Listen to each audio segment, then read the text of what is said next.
Vamos a conversar ahora acerca de los vectores lógicos. Los vectores lógicos son vectores formados por dos elementos, true y false.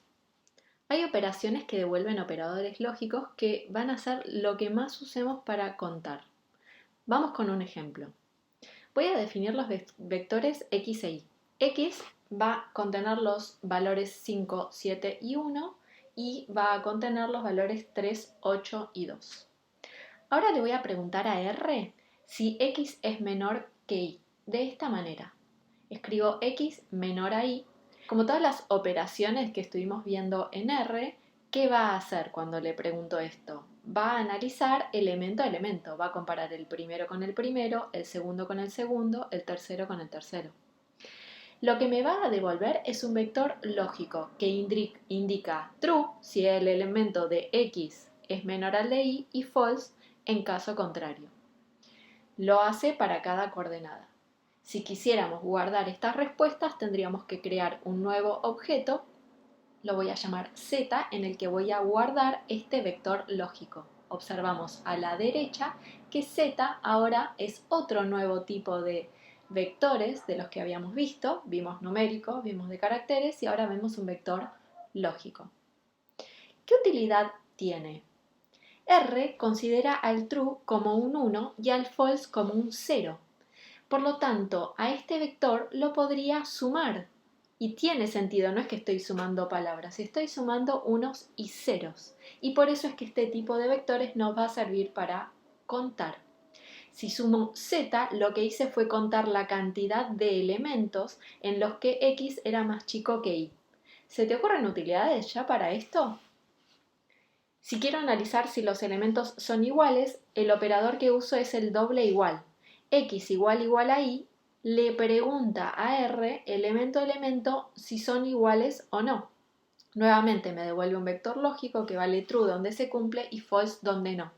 Y si quisiera analizar si son diferentes, tengo que usar el signo de admiración y luego el igual para indicar distintos.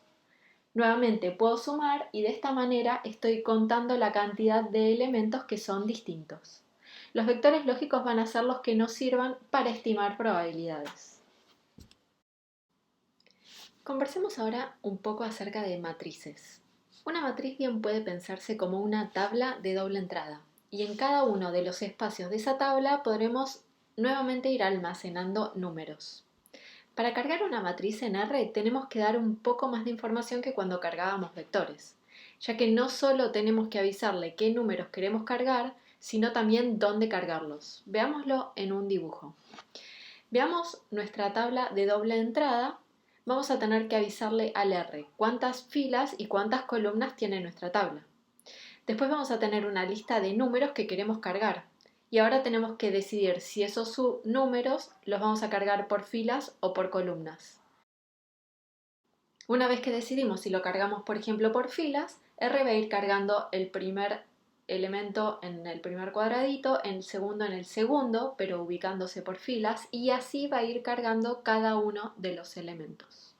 Una vez que le damos toda esta información a R, R va a hacer todo el trabajo. Vamos a ir a la consola, así podemos escribirlo. Vamos a llamar A al objeto en el cual vamos a cargar nuestra matriz. Usando la función matrix, voy a decirle a R primero cuál es el vector de números que quiero que cargue en la matriz. Y después le voy a decir cómo quiero que los cargue. También las dimensiones que quiero que tenga la matriz. Está claro que si le digo cuántas filas tiene y la cantidad de datos, no va a hacer falta que le aclare la cantidad de columnas. Le doy todo el vector de valores que quiero cargar, nRow es lo que uso para decirle la cantidad de filas y luego le voy a decir si quiero que los ubique por fila. Usando true le aviso que lo cargue por fila y si pongo false va a entender que quiero que los cargue por columna. Veamos que de esta manera creé el objeto A, que es numérico, pero ahora tiene dos dimensiones. Lo vemos acá en la ventanita de la derecha. Tiene 3 filas y 3 columnas. Entre corchetes, el primer elemento indica las filas y el segundo indica las columnas. Si corremos A en la consola, podemos observar que se cargó de la forma que queríamos. Después, usando la función dim, podemos verificar que las dimensiones de la matriz son las correctas. El primer elemento que nos figura se refiere a la cantidad de filas y el segundo a la cantidad de columnas. No te olvides que usando la función help vas a recordar o aprender cuáles son los argumentos de la función que estás aplicando y vas a poder ver todas las opciones posibles para elegir. Otra forma que tenemos de ver a la matriz es como vectores pegados como filas o como columnas. Con esta idea vamos a poder generar matrices de dos formas diferentes. Antes de contarte cómo armarlas, tengamos en cuenta que no tendría sentido armar una matriz que no esté conformada por números, por lo que vamos a reservar a las matrices únicamente para armar tablas de números. Veamos esta segunda forma para generar matrices. Si ya tenemos, por ejemplo, vectores que son filas, podemos unir esas filas usando la función rbind, que es una abreviatura para row bind. Usamos rbind y como argumentos le damos las tres filas que queremos unir. Veamos que efectivamente quedó la misma matriz que teníamos antes.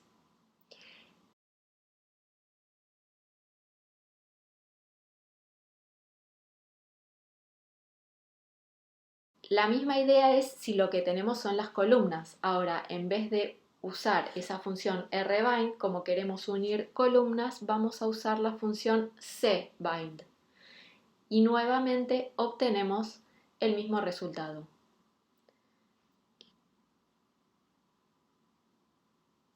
Si queremos, por ejemplo, extraer elementos de las matrices tal como lo hicimos, como con los vectores, lo que ocurre ahora es que le tenemos que dar las coordenadas tanto de la fila como de la columna. Por lo tanto, lo vamos a escribir como A y entre corchetes le vamos a decir primero qué número de fila queremos y segundo qué número de columna. De esta manera, si escribo A y entre corchetes 2,3, lo que significa que le estoy pidiendo el elemento de la fila 2 y columna 3 de la matriz A. Podría querer también al mismo tiempo pedir dos elementos de la matriz. Por ejemplo, quiero de las filas 1 y 2 que me den la columna 3 y ahí voy a tener el elemento 2 y el 0. También podría querer toda la fila 1. Por ejemplo, si quiero toda la fila 1, le digo qué fila quiero y en la parte de columna no pongo nada. No poner nada significa quiero todo. De esta manera le estoy pidiendo la primera fila y todas las columnas. Misma idea para pedir una columna. Si quisiera solo una columna, le digo dame todas las filas, por ejemplo, de la columna 3. Y de esta manera me va a dar todos los elementos de la columna 3, que por lo que vemos tendría que ser el 2, 0, 8. Recuerda que la matriz tiene dos dimensiones. Entre corchetes, el primer elemento antes de la coma va a ser la fila y el segundo elemento va a ser la columna. Hay muchísimas funciones para trabajar con matrices. Te voy a contar solo algunas. Por ejemplo, si queremos calcular la inversa de una matriz, usamos la función solve. Simplemente escribimos solve y entre paréntesis la matriz y directamente tenemos el valor de la inversa. La misma función también podemos usarla para resolver sistemas de ecuaciones. Si tenemos la matriz A y el vector B de respuestas a mi sistema de ecuaciones, usando la función solve, pero como argumentos A y B, obtenemos el resultado de este sistema de ecuaciones. Y una función más que te quiero contar aplica funciones a las filas o columnas de la matriz. Es la función apply y lo que hace es aplicar otra función que le demos, ya sea a las filas de la matriz o a las columnas. Si por ejemplo queremos el resultado de la suma de cada fila de A, lo que hacemos es usar la función apply. Como primer argumento le decimos a qué matriz lo quiere aplicar. Como segundo usamos el valor 1 para indicarle que la función la quiero aplicar a las filas y 2 para decir que se lo quiero aplicar a las columnas y como tercer argumento escribo qué función. En este caso sería la suma. Por ejemplo, ahora se me ocurre que quiero calcular el promedio de las columnas. Misma idea, uso la función apply se lo aplico a la matriz A. Ahora lo quiero por columnas, por lo tanto en el segundo argumento voy a poner el número 2 y voy a usar la función min, que la función min lo que hace es calcular promedios. Vamos a jugar ahora un rato con el azar. Empecemos con uno típico, los experimentos con bolitas. Supongamos que tenemos una urna con 5 bolitas, numeradas del 1 al 5, y queremos sacar 3 al azar. Podríamos querer sacarlas con reposición o sin reposición. Es decir, lo que quiero es elegir al azar una muestra de 3 bolitas de mi urna que tiene 5. Hay una función en R que justamente lo que hace es seleccionar al azar un subconjunto de elementos de un conjunto que le damos como dato, ya sea con o sin reposición. Esa función se llama sample. Sample en inglés es muestra, que es justamente lo que queremos y lo que hace es seleccionar al azar de un vector que yo le dé una cantidad de elementos ya sea con o sin reposición. Antes de comenzar, cuando simulamos en R, de alguna manera vamos a querer repetir los resultados que observamos en nuestros experimentos. Para lograrlo, lo que hace es al comienzo del experimento setear la semilla de trabajo. ¿Y esto qué significa? Inicialmente, cuando abrimos el R, no hay ninguna semilla.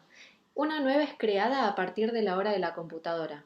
Por lo tanto, en diferentes sesiones te van a dar diferentes resultados en las simulaciones. Y en general no queremos eso. Lo que queremos es poder repetir el exacto mismo experimento simulado antes.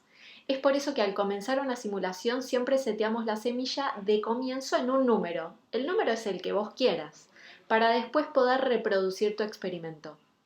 Lo lindo de aprender a simular un experimento es que podemos repetirlo tantas veces querramos y observar qué puede pasar en cada realización del mismo. Veamos el experimento, que consiste en armar nuestra urna de bolitas y extraer al azar 3. Creamos nuestra urna, que tiene la bolita 1, la bolita 2 y así hasta la bolita 5, y luego voy a usar la función sample, como bien te dije, y voy a tomar una muestra. Veamos de vuelta la explicación en amarillo. El primer elemento que me pide es X, o sea, de dónde vas a sacar la muestra. En este caso la quiero sacar de la urna. El segundo es cuántas quiero. Yo voy a querer sacar 3. Y por último le tengo que avisar si quiero con o sin reposición. Probemos con reposición a ver qué pasa. Fíjate, lo que hice fue extraer la bolita 5 2 veces y la bolita 1. Repitamos el experimento ahora, pero sin reposición. ¿Qué es lo que vamos a cambiar? Lo único que tenemos que decir en el argumento replace vamos a tener que poner false, porque no quiero reemplazo. Copiamos y pegamos y cambiamos true por false. De esa manera podemos observar corriendo este renglón que me sacó una muestra de 3 bolitas en la cual ninguna de ellas se ve repetida. Fíjate qué fácil es repetir el experimento, simplemente tengo que correr nuevamente el renglón. Vamos a hacer un experimento parecido ahora, pero en vez de tener números, las bolitas van a ser de colores. Vamos a tener una urna con 5 bolitas rojas y 3 bolitas verdes. Y vamos a extraer nuevamente 3 bolitas con o sin reposición. Y lo que me interesa es contar cuántas rojas salieron. Vamos al R. Nuevamente voy a tener que crear mi urna, pero ahora van a ser bolitas de colores. Quiero crear una urna que tenga 5 rojas y 3 verdes. Vamos a combinar todo lo que vimos hasta ahora.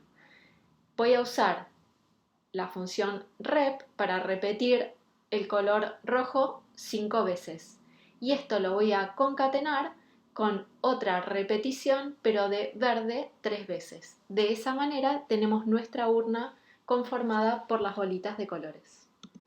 Saquemos ahora 3 bolitas al azar con reposición. Acordate que con reposición es que saco una bolita, miro el color, la vuelvo a poner, saco la otra, miro el color, la vuelvo a poner y así 3 veces. Usamos la función sample, igual que antes. El primer argumento va a ser mi urna, que es de donde quiero que elija la muestra. El segundo va a ser 3, que es cuántos elementos quiero extraer. Y el último vamos a usar replace true porque lo queremos hacer con reposición. Y veamos que en este caso obtuvimos 3 rojas. Podríamos sacar una y otra vez muestras de tamaño 3 y vayamos viendo si corremos este renglón una y otra vez que siempre me va a dar resultados distintos, porque equivale a hacer realizaciones distintas de mi experimento. Ahora podría interesarme que R me diga cuántas rojas saqué. Recordemos a los vectores lógicos. Si yo defino, por ejemplo, como muestra al objeto que va a contener justamente mi muestra de 3 bolitas, podría preguntarle con un vector lógico cuántas de esas son rojas. ¿Te acordás que para eso usábamos el doble igual? Si yo escribo muestra igual igual a R, lo que va a hacer es darme un vector con true y false, indicando los elementos como true cuando eran rojos. Y también acordate que true era 1 y false era 0. Por lo tanto, si yo sumo esta condición o este vector lógico, me va a dar efectivamente la cantidad de rojas en mis muestras. Bueno, ahora me agarraron ganas de jugar a las cartas. Supongamos que tenemos un mazo de cartas españolas de 40, así que voy a armar un vector mazo con los números del 1 al 40, donde voy a suponer que las primeras 10 cartas son de oro, luego las siguientes 10 son de copa, las siguientes 10 son de espada y las siguientes 10 son de basto. ¿Qué es lo primero que voy a querer hacer?